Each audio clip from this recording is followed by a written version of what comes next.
My boyfriend thinks I should put up with his son's mistreatment of me because he's autistic. Am I the asshole for being ready to end the relationship? Update. I took my baby and left last night. I'm hiring a lawyer to seek sole custody. Thank you for all the advice and kind words. His son is 18 but functions at a 12-13-year-old level. He says he's high functioning but I don't think he is. My boyfriend's parents raised his son and were and still are very permissive with him. He sleeps all day and gets taken out for dinner literally every day, has zero responsibilities and refuses to get a job. I know there's places that hire disabled people but he's flat out said he's not going to work. He treats his grandmother like shit and calls her horrible names such as bitch and whore. He still gets whatever he wants just handed to him. I can't stand him. My boyfriend and I have a 5-month-old son together and when he was a newborn, my PPD was so bad I was hospitalized for it. His son thinks I abandoned my son because I didn't want to take care of him and there's no convincing him otherwise. This has resulted in him screaming at me that he hates me and wants me to leave. This isn't the first time this has happened either. I've asked my boyfriend to talk to him and he says he didn't raise him and nothing would change even if he did. Now he's saying that if I can't accept his son then we can't be together. It's not about me not accepting him.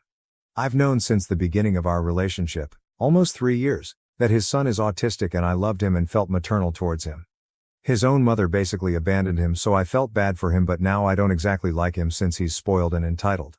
I accept him but I didn't sign up to be mistreated and disrespected and be told to deal with it or leave. My boyfriend takes it like I can't accept his kids but that's not it. Honestly I'm ready to end things. The rest of his family sweeps it under the rug too. They said they're trying to teach him about PPD but it's not working so far. I know he's jealous because he sees his dad engage with our son like he didn't with him but I'm not gonna put up with him treating me like shit because he's projecting his anger at his mom and dad onto me. I feel that my boyfriend doesn't love or respect me by telling me to deal with it. I worry that he's going to do this to someone in public and they'll hurt him. I worry that he's going to physically attack me one day and I'm tired of not being able to take care of my son without him staring me down and he brings my son to everyone but me. I'm tired of everyone excusing it as his autism. Autistic people know better than to talk to people that way. I think it's because he's never been told a day in his life. I love my boyfriend but I'm not prepared to deal with being verbally abused every day. His son is on meds but they need to be adjusted. He's about to start therapy again too. Should I leave? TLDR boyfriend and his family excuse his son's mistreatment of me as it is just his autism. Boyfriend says deal with it and accept his kids or it's over. I accepted his kids but didn't sign up to be treated like shit and told to deal with it. Ready to leave him? Now to the next story, story 2. After being **truly abused by my stepfather, I lived with my dad. Recently, I discovered that he chose me over my former stepmother and half-sister. I was sexually abused between the ages 9-13 by my stepfather. Both he and my mom will be behind bars for many years to come. When I was sent to live with my dad, I was broken. I barely spoke, didn't eat much if at all. I wasn't mad or angry. I was null of any kind of emotion. Basically I was alive but wasn't living. I kept my interactions with everyone to the bare minimum. I was polite but didn't go out of my way to make conversation with anyone. I was more social with my dad but I kept it to a bare minimum. I had nothing left to say to anyone. It took me 2 years for me to be able to allow my dad to show any form of parental affection towards me. That's how withdrawn I had become. Dad was my rock throughout the whole thing. When I experienced night terrors, I would wake up and either find my dad holding my hand or him holding me. He drove me to all of my therapist appointments. He made sure I was eating properly. There were days, I would break down for no reason and he would just hold me and tell me that everything will be okay. He literally went above and beyond for me. I hated the city that we were living in. Because I had so many bad experiences there, it made living there miserable. I was so passive, it was scary. My therapist had told my dad that I was stuck in the victim cycle. I didn't know how to get out. Because of this, I was bullied quite a bit. By the time I was 15, I had been to 3 different schools. It got to the point where my dad pulled me out of public school and enrolled me into online classes. I was always very studious and managed to maintain a 94% average overall but my life lacked any sort of direction. Nothing would motivate me. Looking back, Dad did spoil me but at the time I wasn't aware of it. I was so in my own body that I barely acknowledged my surroundings. If I asked my dad for a new bedspread, I would get me a new one plus new furniture. My phone of 5 years broke and Dad got a new one plus a laptop. I was grateful and thanked him. I did share with my half-sister and stepsister at the time. Again I was being polite. I didn't have any form of relationship with my former stepmother, stepsister, or half-sister. I barely knew what it was like being a son at the time, let alone being a brother. By the time I was 16, Dad had approached me and told me that he and he are moving out. I didn't question it. He had asked me to pack my things and we moved into a rental. I didn't think it was any of my business, so I didn't press the issue. A year later, Dad had divorced my stepmother. One of Dad's business acquaintances offered him a partnership in Boston and he took it. We moved and I felt I was ready to start my senior year of high school in a public school. That year was probably the best year of my life. I was coming out of my shell. There was no fear of being judged or being the odd man out. It was as if I was like everyone else. I felt normal. I became more social, made a lot of friends, got into sports, clubs, and went out more. Us moving probably saved my life. Because we had moved 9 hours away from my half-sister, she would only come visit us on long weekends, a month during summer break. There was always a form of tension between my dad and half-sister. You could just sense it. It got to the point where as she got older, she stopped coming entirely. Me and Dad have always been close. When I had graduated from high school and gave my valedictorian speech, I could see my dad crying in the crowd. I lived with my dad while I attended college. I still do for the time being. Ever since I was a child, I always wanted to be a doctor. Well, I just finished my first year of medical school. Honestly, I feel like a normal young adult in society. I have a job, friends, a boyfriend whom I've been with for 4 years. I'm thriving in all aspects of my life. Recently, I got a FB message from my half-sister. She was apologizing a lot, and I had no clue what she was talking about. Turns out, the reason why Dad and I moved out from my stepmother's home was because my half-sister told my stepmother that I was watching her change. Yes, she told her mom that I was watching her change. At the time, I was traumatized of sex. Heck, I was terrified of any form of intimacy. The kid was envious of what Dad was doing for me. She was so envious that she tried to move me out. Well, I guess her mom and my dad got into a big fight and I'm only going to assume that she did not want me in the house. Because we moved out. I think it's safe to assume my dad didn't believe it. How can someone be so cruel? What did I ever do to her? Those were the questions that were racing through my head. I didn't even respond. More importantly, Dad never let this get back to me. Chances are if I had heard about this when I was 16, that would have been the final nail in the coffin. It also explains the tension between my dad and half-sister. This is a lot to take in and I have a newfound respect and love for my dad. He gave up this marriage for me so I could live a normal life. Dad is away on a business trip and won't be back for a few more days. I'm missing him a lot lately. Should I bring it up to him when he returns? Also, would it be fair for me to just cut my half-sister out of my life entirely? At the same time, it's sad that their relationship is almost non-existent and I almost want to help. TLDR. Dad chose me over my stepmother and half-sister after my half-sister told a very dangerous lie that could have potentially ruined my life. Dad kept it from me for 6 years. Should I bring up with him?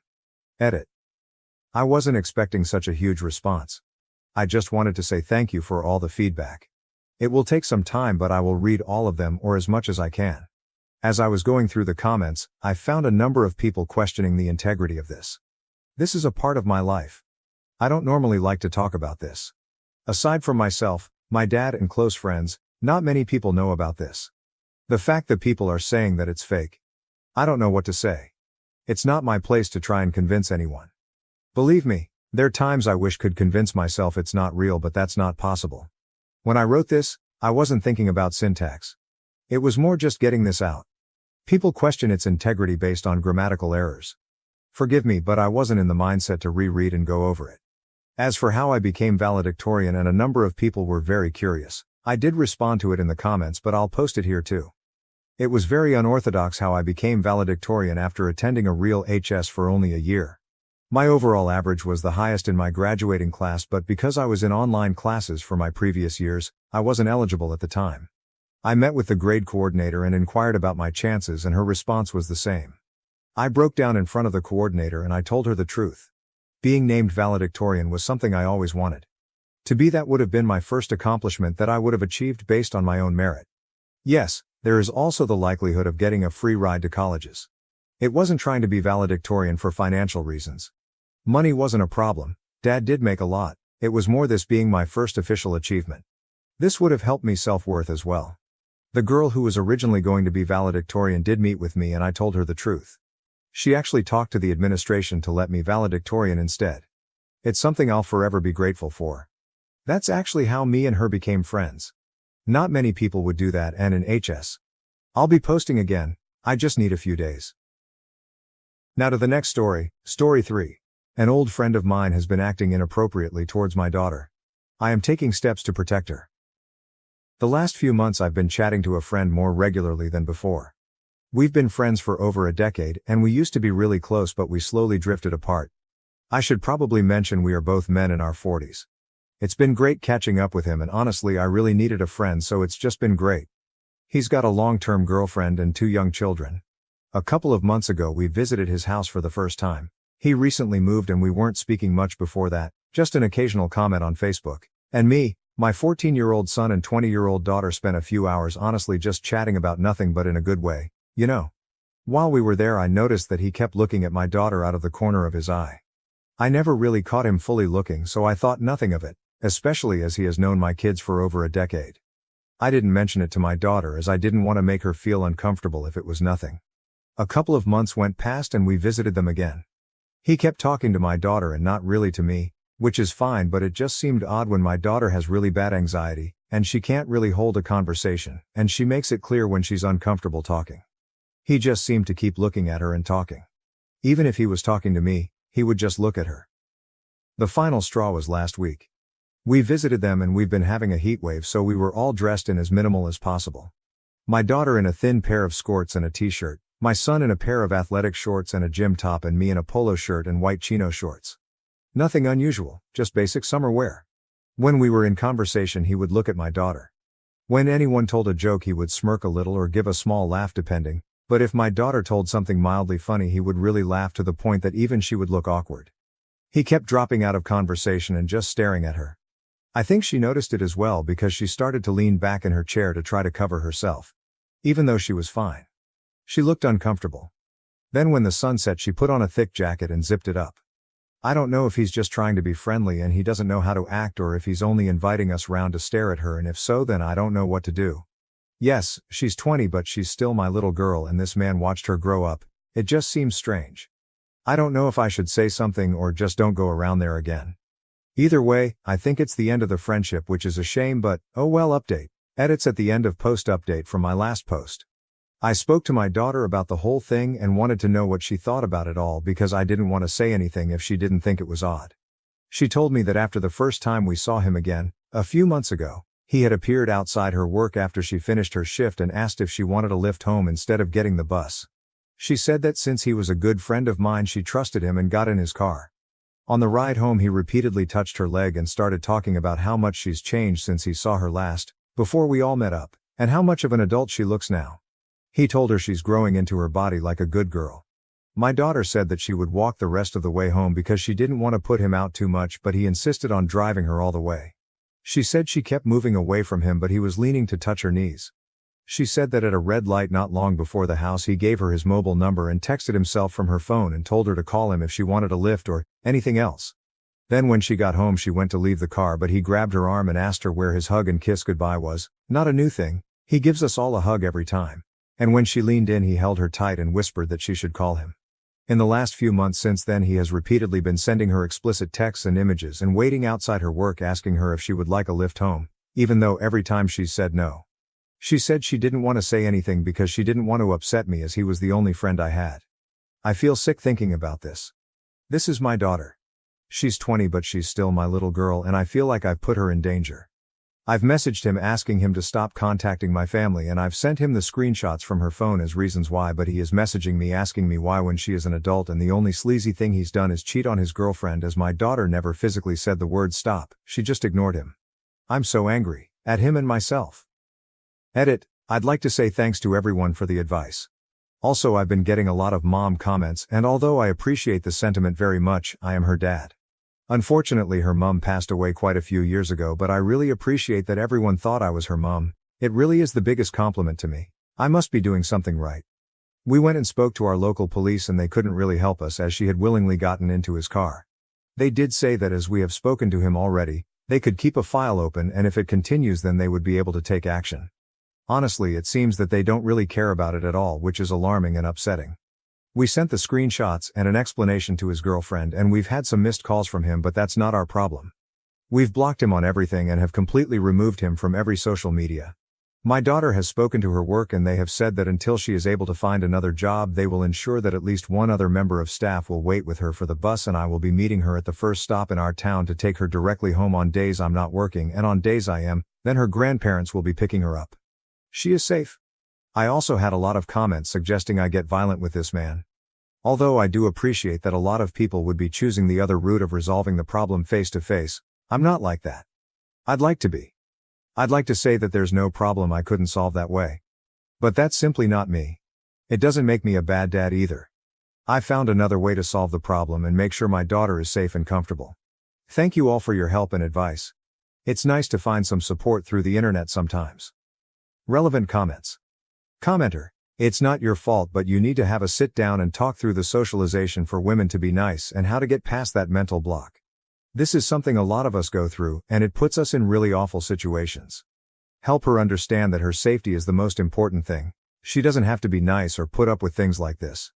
There's probably some very eloquent people who can speak to this topic on YouTube. It's not me, but I want to make sure she knows she doesn't have to take this shit for the rest of her life, even with the anxiety and desire not to rock any boats.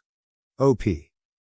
I've told her many times growing up that if she doesn't feel comfortable doing something, no matter what it is, then she needs to say that.